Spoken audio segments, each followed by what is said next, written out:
Bismillahirrahmanirrahim. Assalamualaikum warahmatullahi wabarakatuh.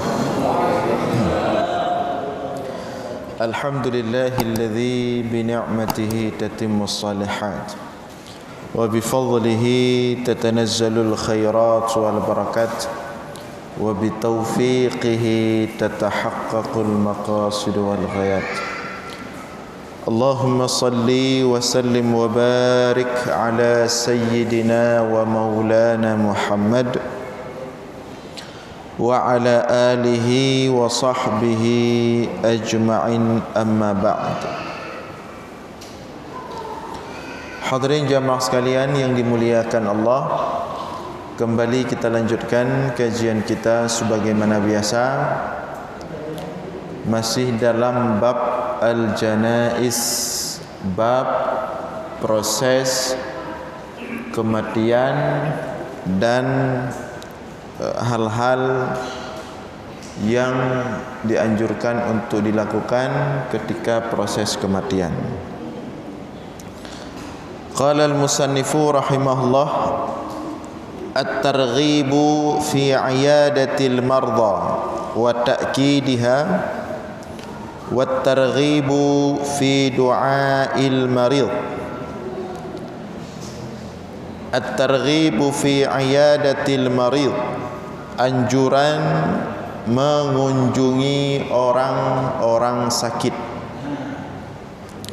Anjuran mengunjungi orang-orang sakit, wa ta'kidiha, dan penekanan untuk mengunjungi orang-orang sakit, wa targhibu fi du'ail marid, dan anjuran mendoakan orang yang sakit tersebut.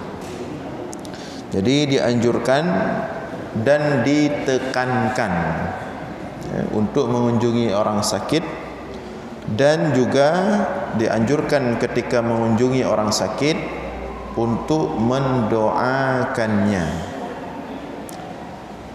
Saking kuatnya anjuran mengunjungi orang sakit, maka dia bukan hanya disunatkan untuk sesama muslim, tetapi siapapun manusia yang sakit, mukmin, kafir, orang taat, orang berbuat maksiat, disunatkan ketika dia sakit untuk kita kunjungi, untuk kita datangi.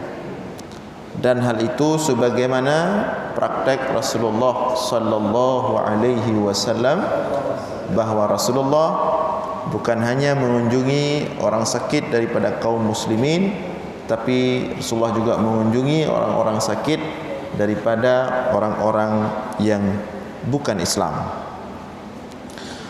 Wa anhu radhiyallahu ta'ala anhu qala Rasulullah sallallahu alaihi wasallam, inna Allaha azza wa jalla yaqulu yawmal qiyamah.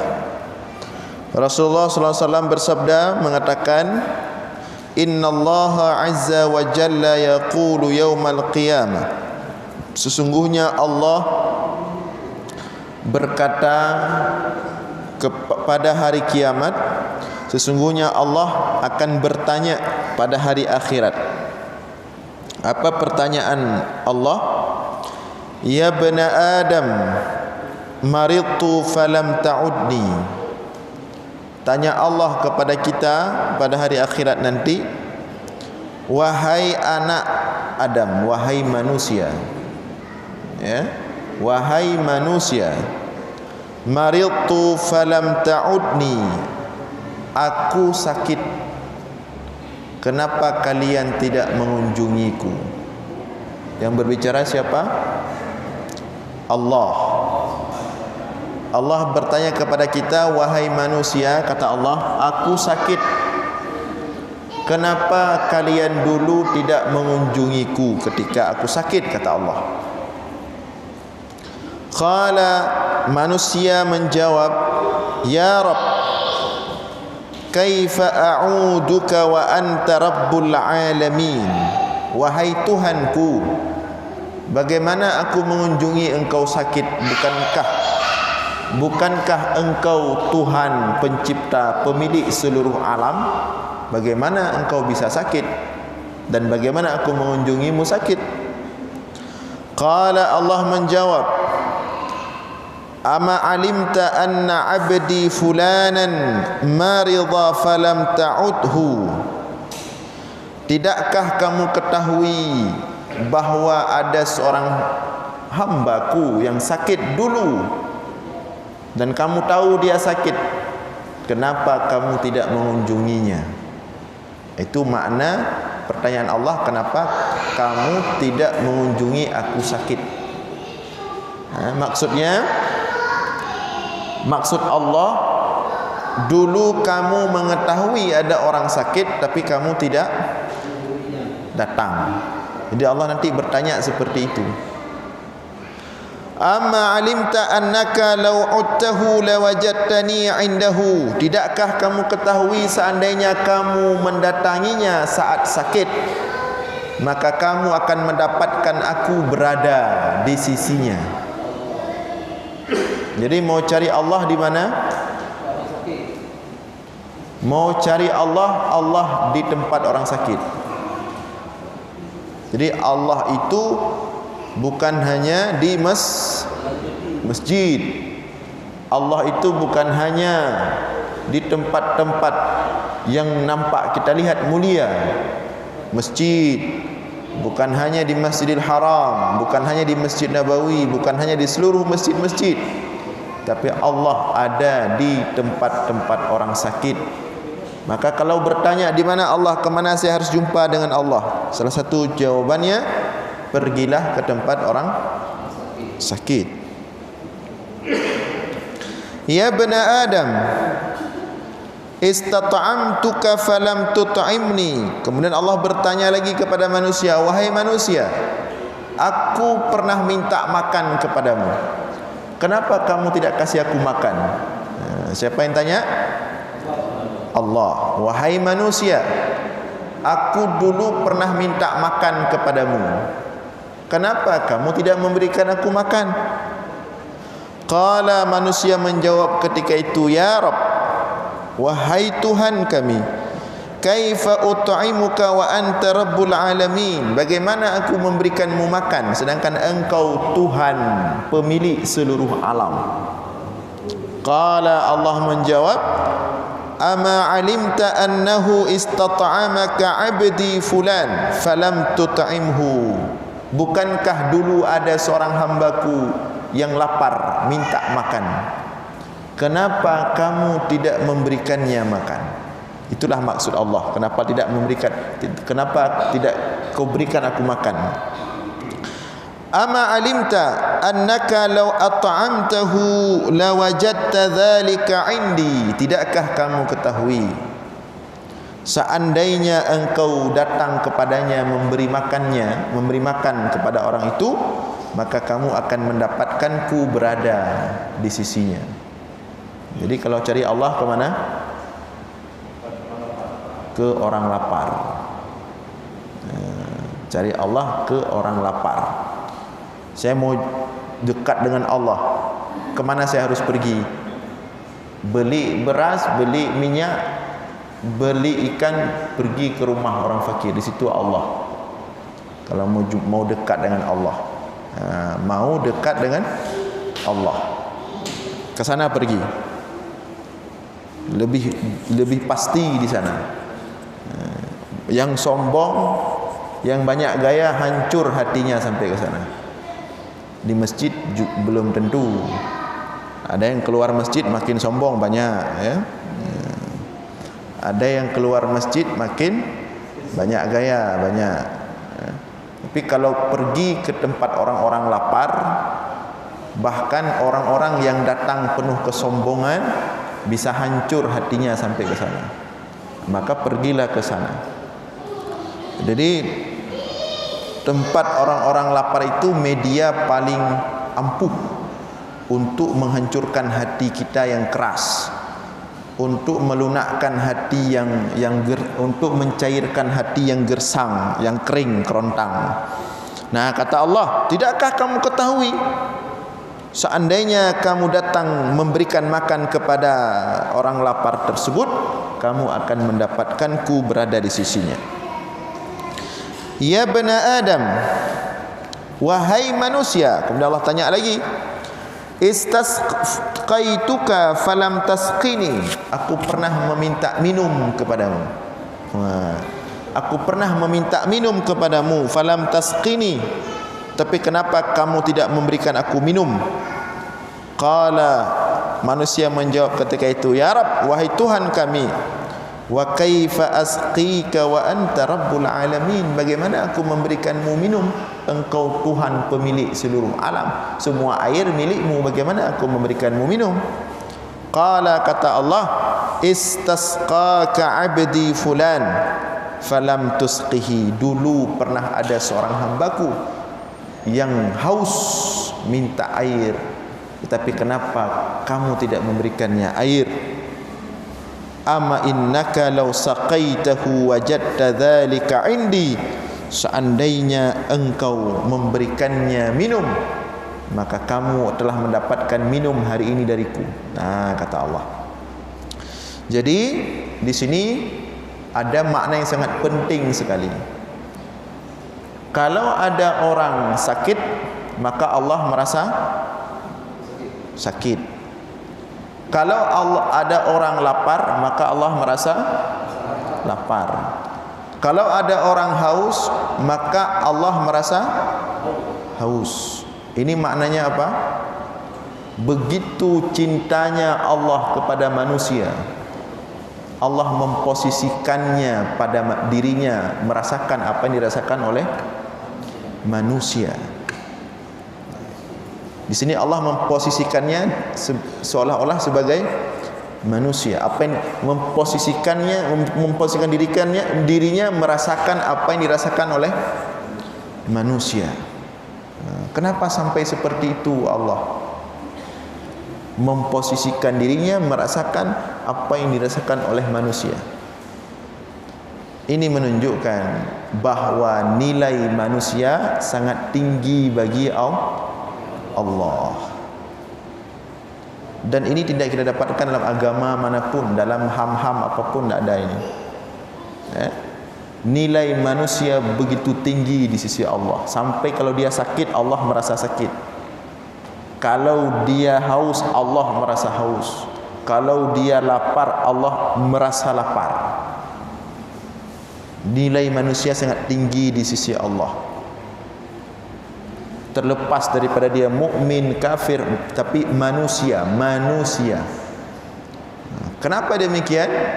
Karena manusia itu produk terbaik Allah, ciptaan terbaik Allah. Jadi kalau kita buat produk, di antara produk kita kan ada produk paling bagus yang selalu kita pegang, kita banggakan kepada orang, yang perlu kita jaga, kita rawat. Kalau ada orang sembarangan kita marah. Begitulah kira-kira Allah dengan manusia. Manusia itu laqad khalaqnal insana fi ahsani taqwim. Di antara seluruh makhluk Allah, manusia fi ahsani taqwim, yang paling sempurna. Maka Allah tidak mengizinkan siapapun bermain-main dengan nilai manusia. Walaqad karramna bani Adam, dan sungguh telah kami muliakan Bani Adam. Apakah Allah sebutkan orang beriman? Apakah Allah sebutkan orang taat? Allah sebutkan Bani Adam, manusia, anak keturunan Adam, manusia.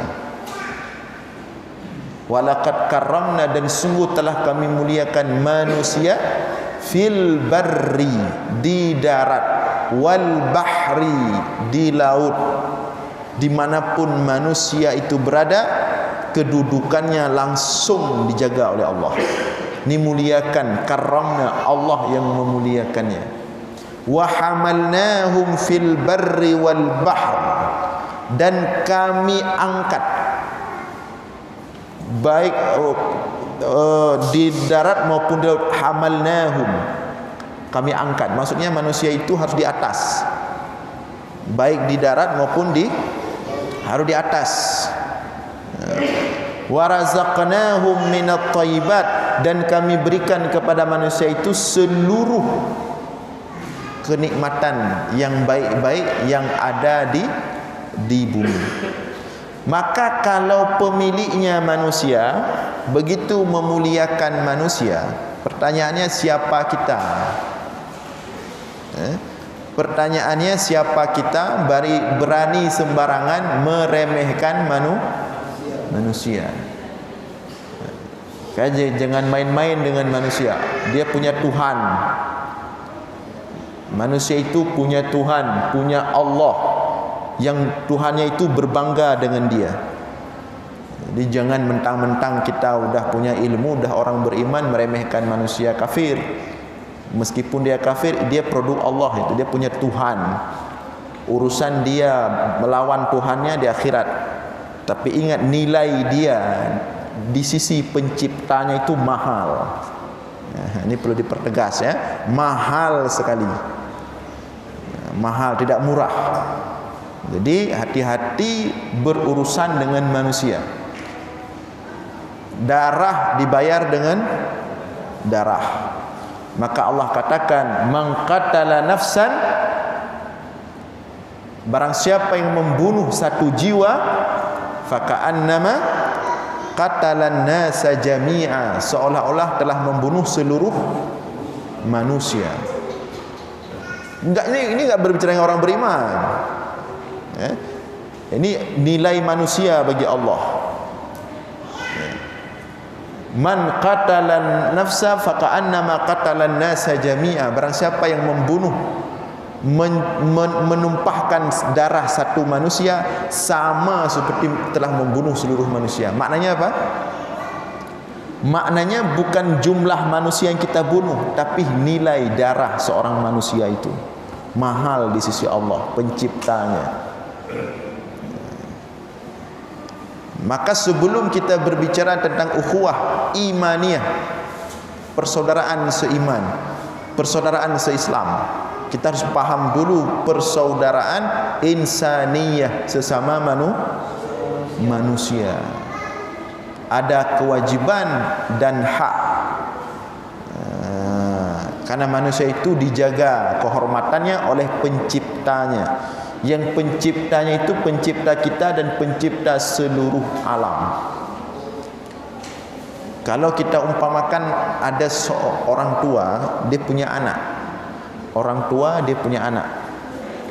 Anaknya itu bandel. Di luar orang enggak suka dengan dia. Tapi bagi orang tua, sebandel apapun anaknya, di rumah anak itu tetap anaknya. Bagaimanapun seorang anak itu bagi orang tuanya, bagi bapak, bagi ayahnya, bagi ibunya, dialah anak yang paling berharga. Allah lebih daripada itu.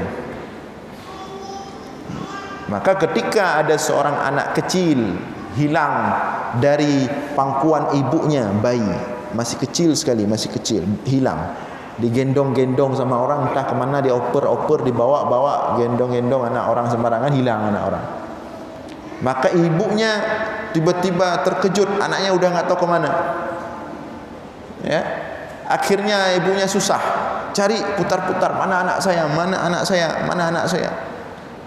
Kemudian anaknya pun di ujung kampung sana udah nangis-nangis, mana ibu saya, udah nangis-nangis. Cari. Ibunya nangis, anaknya nangis. Akhirnya dapat ibu dengan anak. Maka si ibu itu cepat-cepat lari merangkul anaknya, kemudian dia peluk sambil sama-sama nangis.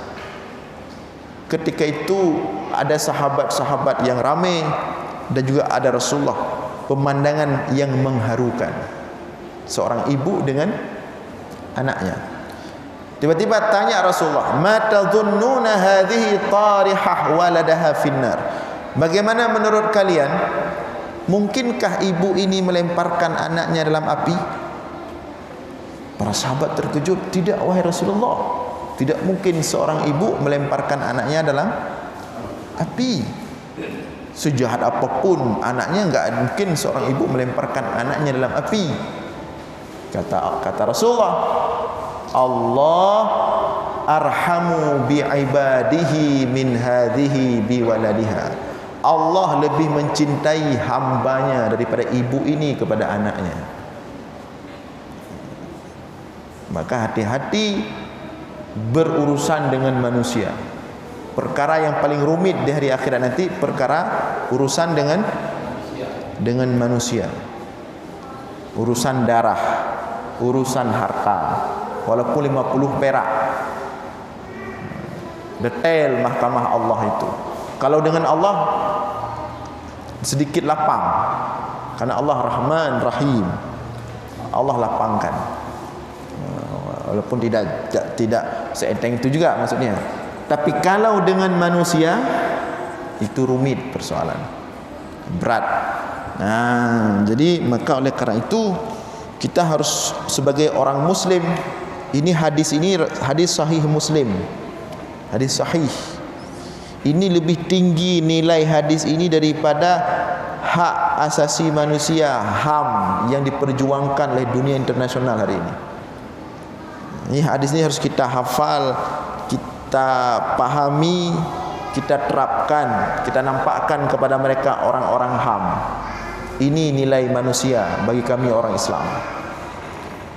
Saking tingginya nilai manusia itu, seolah-olah Allah memposisikan dirinya merasakan apa yang dirasakan oleh manusia. Maka inilah yang sering kita ulang-ulang kepada pemimpin, mulai dari Geci, dari Kepler pertama, Kepler, Geci, wali kota, bupati, gubernur, presiden. Kalau rakyat tidak kaya, Allah tidak minta, tidak tanya, kenapa kamu tidak buat rakyatmu kaya? Enggak Allah permasalahkan. Tapi kalau ada satu rakyat yang lapar, satu aja yang lapar, tidak mudah Anda lepas daripada pertanggungjawaban. Karena satu aja yang lapar sama seperti telah membuat Allah lah lapar di sini. Maka hadis ini memberikan pemahaman kepada kita tentang tingginya nilai manusia di sisi Allah. Tidak boleh diejek, tidak boleh diejek atau dirusak kehormatannya, tidak boleh disentuh fisiknya, tidak boleh dirampas hartanya, tidak boleh disentuh, tidak boleh direndahkan kehormatannya, tidak boleh disentuh fisiknya, dan tidak boleh dirampas hartanya. Kata Rasulullah, inna amwalakum wa a'radakum wa dima'akum haramun alaikum kahurmatikum hadza fi yaumikum hadza fi syahrikum hadza fi baladikum hadza. Itu di tanah haram Rasulullah ngomong ketika musim haji. Ingat, kata Rasulullah, darah manusia sesama kalian, harta kalian sesama manusia, fisik kehormatan kalian sesama manusia, ini haram disentuh. Sebagaimana haramnya tanah ini, sebagaimana haramnya bulan ini, bulan haji, sebagaimana haramnya hari ini, haram disentuh. Maka hati-hati menyentuh kehormatan orang, mengejek. Ini di media sosial hari ini luar biasa. Kehormatan begitu berserakan, kehormatan orang dijatuhkan, dilempar. Di kampung-kampung enggak ada kehormatan lagi orang. Dari penduduk paling tua sampai penduduk baru lahir, semua kekurangannya berserakan, dipasarkan. Dibongkar semua aibnya. Siapa yang bongkar? Sesama kita. Ini semua berat persoalan ini. Kampung-kampungan seperti itu sekarang. Semua enggak ada yang tertutup aibnya. Si fulan udah tahu kita kekurangannya ini. Si fulin udah tahu kita kekurangannya ini. Si fulanah udah tahu kita, mulai orang paling tua sampai anak kecil. kehormatan penduduk kampung itu sudah terbongkar semua. Begitu kondisi bagaimana kehormatan manusia tidak kita jaga. Nah, kita goreng kehormatan orang. Nah, maka ini persoalan serius, ya. Demikian juga masalah harta. Jadi hati-hati kalau kita sempat memakan yang bukan hak kita. Karena yang namanya bukan hak kita berarti itu ada pemiliknya. Enggak ada istilah inyo hadapo dacok dayo, enggak ada istilah seperti itu. Uang rakyat. Ini kan uang rakyat, enggak apa-apa uang bersama, kita ambil ya sedikit. Enggak. Justru uang rakyat itulah yang uang yang paling banyak pemiliknya. Daripada ambil uang rakyat mending mencuri uang pribadi aja. Lebih mudah sedikit dari akhirat. Walaupun dua-duanya sulit, ya. Tapi dibandingkan ambil uang rakyat lebih ringan sedikit ambil uang milik pribadi. Kalau kita ambil uang rakyat, kata Allah, wa may yaghlul ya'ti bima ghalla yaumal qiyamah. Barang siapa yang ghulul, korupsi, uang rakyat dia ambil, maka dia di hari akhirat akan mencari seluruh rakyat untuk minta dihalalkan. Misalnya uang kampung, uang pemasukan kampung, ya. Maka kalau kita ambil dengan cara yang tidak hak uang pemasukan kampung, maka kita akan mencari di hari akhirat untuk meminta halal satu kampung. Satu kampung misalnya ini Sujaya, berapa kakak? Berapa kakak? Katakanlah 300 kakak. Satu kakak 5 orang, 300 kali 5 orang. Berapa itu? 1.500 orang cari untuk minta halalkan. Dulu pernah minum satu gelas kopi, satu piring mie Aceh dulu. Uang kampung tapi minta izin. Kalau yang diambil uang pemasukan kabupaten kota, berarti satu kabupaten satu kota cari tidak dihalalkan. Kalau yang dimakan uang pemasukan provinsi, ini belum APBN, ini masih pemasukan masing-masing ini. Berarti satu provinsi Aceh berapa juta? 4,5 juta orang. Kalau yang diambil uang APBN berarti 250 juta orang cari di hari akhirat minta dihalalkan. Ini bukan karangan saya, ini bukan main-main. Wa may yaghlul, kata Allah, ya'ti bima ghalla. Orang yang korupsi nanti di hari akhirat ya'ti, bawa barang korupsinya, bima ghalla, minta dihalalkan. Mana rakyat Indonesia? 250 juta orang. Maka lebih ringan sedikit mengambil harta milik satu orang, mending pencuri ayam daripada korupsi. Dia paling bawa ayam, nanti cari pemilik satu aja, pemilik ayam tu. Siapa ini punya ayam, saya mau minta. Tapi kalau dia ambil uang rakyat, itu sangat berat sekali. Maka hati-hati dengan uang rakyat, ya. Kalau tidak siap nanti berat di hari akhirat. Nah, itu tentang uang. Demikian juga tentang fisik. Fisik itu qisas. Ada qisas. Tampar orang harus tampar balik. Jadi hati-hati, jangan sedikit kena serempet motor atau apa kendaraan langsung keluar, langsung pukul orang. Nanti disuruh pukul balik dari akhirat nanti. Mana enak kena pukul di dunia daripada enak pukul di akhirat? Enak pukul di dunia. Karena yang pukul pun kecil tangannya, sama-sama kecil badan. Di hari akhirat badan itu semua dibesar 60 hasta, 40 meter tinggi manusia. Tiga kena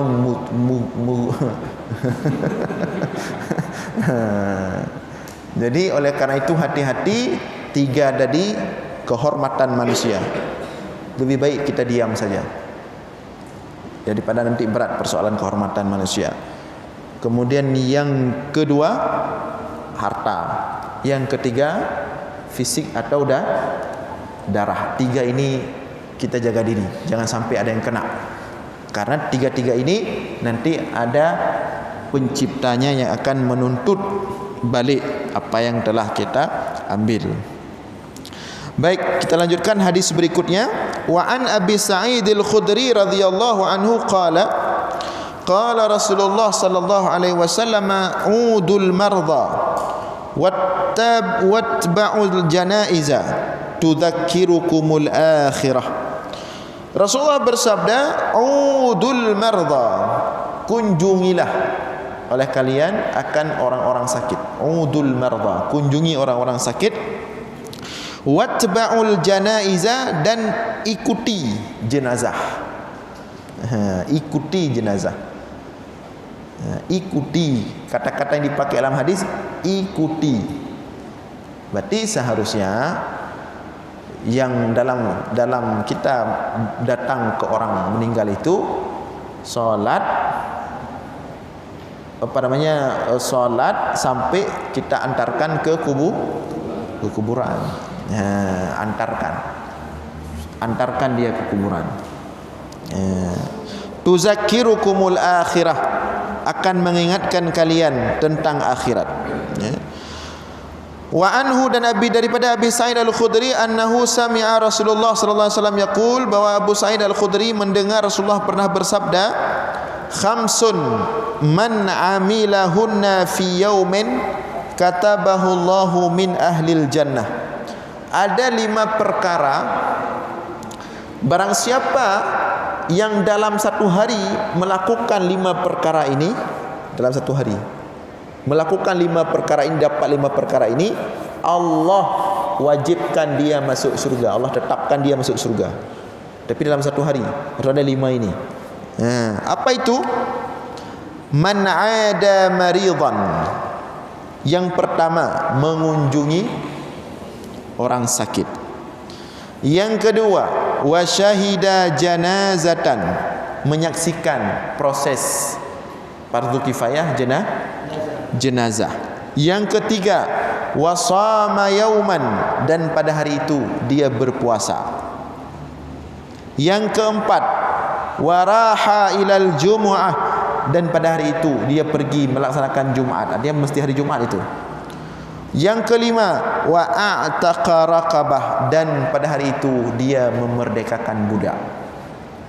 Nah, kalau 5 amalan ini berkumpul pada seseorang pada satu hari, maka dia ditetapkan oleh Allah ahli surga. Setelah Rasulullah mengatakan ini, semua sahabat itu berburu 5 amalan ini. Yang dapat siapa? Abu Bakar As-Siddiq. Dapat Abu Bakar As-Siddiq. Diburu oleh sahabat. Karena sahabat seperti itu, selesai mendengar hadis langsung berburu. Kita selesai dengar hadis, ya minggu depan dia dengar lagi.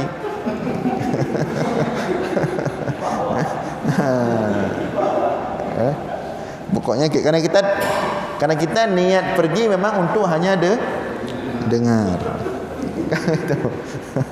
Oh ja masjid bubut ada ngebut ya. Memang niatnya dengar, enggak ada niat praktek ya.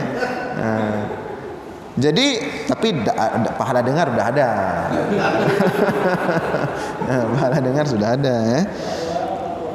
Maka kemudian yang dapat ini dalam hadis berikutnya, kelanjutan ini, kisah ini berlanjut ya. Setelah Rasulullah mengatakan hadis ini, maka semua sahabat berburu. Nah, beberapa hari setelah Rasulullah mengatakan hadis itu, Rasulullah menanyakan kembali.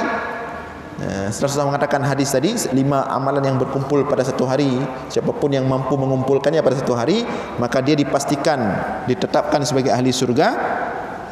Maka kemudian pada suatu hari Rasulullah mengecek siapa yang telah berhasil mempraktekkannya, siapa yang telah dapat.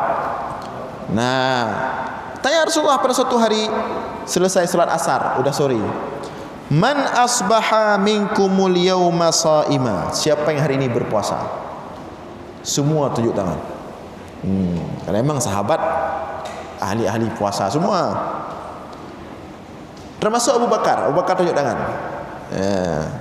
Pertanyaan kedua, man at'ama minkumul yawma miskina. Siapa yang hari ini memberikan makan orang miskin. Jadi nanti yang memerdekakan budak tadi kan enggak ada lagi. Enggak ada lagi budak sekarang. Itu bisa diganti dengan memberikan makan orang miskin. Nanti ada Rasulullah, siapa yang memberikan makan orang miskin hari ini? Juga beberapa sahabat tunjuk tangan, termasuk Abu Bakar As-Siddiq. Kemudian pertanyaan berikutnya, man tabi'a minkumul yawma janazah. Siapa yang di antara kalian hari ini mengikuti jenazah? Mulai satu persatu hilang orang tunjuk tangan.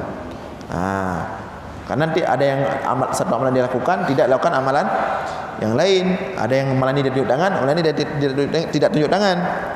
Kemudian Rasulullah tanya lagi, man ada minkumul yawma maridha. Siapa di antara kalian yang hari ini mengunjungi orang sakit? Maka kembali Abu Bakar tunjuk tangan. Di antara semua pertanyaan yang tidak pernah tidak tunjuk tangan adalah Abu Bakar As-Siddiq. Maka ketika itu kata Rasulullah, majtama'at hadhil khisal qat fi rajulin illa dakhalal jannah. Tidaklah berkumpul 5 amalan ini pada satu orang pada satu hari, melainkan dia wajib masuk surga.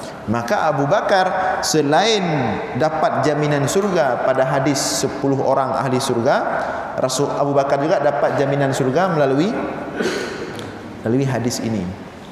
Karena beliau telah berhasil mengumpulkan 5 amalan tadi dalam satu hari. Memang tidak semua dia ya, apalagi kalau memerdekakan budak. Ini agak mahal memang pekerjaan ini. Sedangkan Abu Bakar memang dulu dikenal suka memerdekakan budak. Ketika Bilal bin Rabah disiksa, kan Bilal bin Rabah budak, tak sampai informasi ke Abu Bakar, itu Abu Bakar langsung datang. Bawa uang sekitar 100 juta, misalnya uang kita sekarang, langsung dibayar ke pemilik Bilal bin, ni uangnya, saya beli Bilal. Begitu dibeli langsung dimerdekakan. Kemudian besok-besok lagi ada sahabat lain, Khabbab bin Arad, demikian juga budak disiksa karena masuk Islam. Sampai informasi ke Abu Bakar, datang Abu Bakar bawa duit 100 juta. Langsung saya beli ini budak 100 juta. Selesai dibeli langsung dimerdekakan. Besok ada sahabat lain namanya Mistah, juga demikian masuk Islam tapi sulit karena tuannya musyrik. Langsung datang Abu Bakar bawa duit 100 juta lagi, bayar dibeli, kemudian langsung dimerdekakan. Itu kebiasaan Abu Bakar. Jadi kalau ada Abu Bakar, begitu ada video-video viral ada orang lapar, udah datang Abu Bakar tuh. Enggak sekedar share-share aja, datang beliau.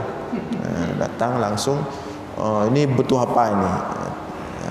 Tapi memang mendukung karena Abu Bakar seorang pengusaha beliau ya. Pengusaha yang dermawan. Kemudian berikutnya, wa an Abi Hurairah radhiyallahu anhu qala, daripada Abu Hurairah radhiyallahu anhu ia berkata, qala Rasulullah SAW, Rasulullah bersabda, man 'ada maridan nadahu munadin minas sama. Barang siapa yang mengunjungi orang sakit, maka dia dipanggil oleh orang yang memanggil dari langit. Dia dipanggil oleh orang yang memanggil dari langit. Siapa yang manggilnya? Malaikat. Jadi begitu kita keluar rumah tujuannya mengunjungi orang sakit, begitu kita keluar dalam perjalanan itu sudah berdiri malaikat di atas, bersaf-saf itu. Dalam satu hadis 7.000 malaikat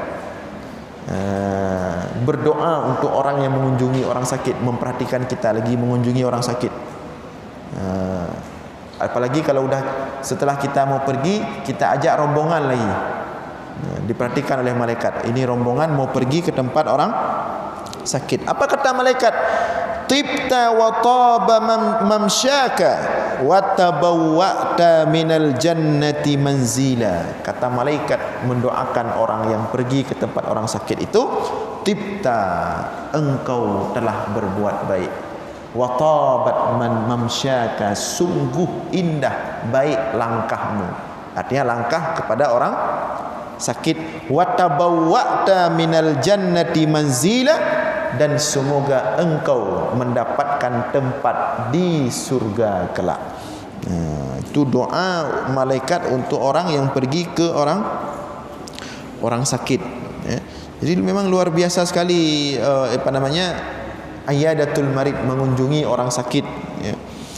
Dalam hadis yang lain Rasulullah mengatakan, innal muslima idza aada akhahu al muslim lam yazal fi ghurfatil jannah hatta yarji.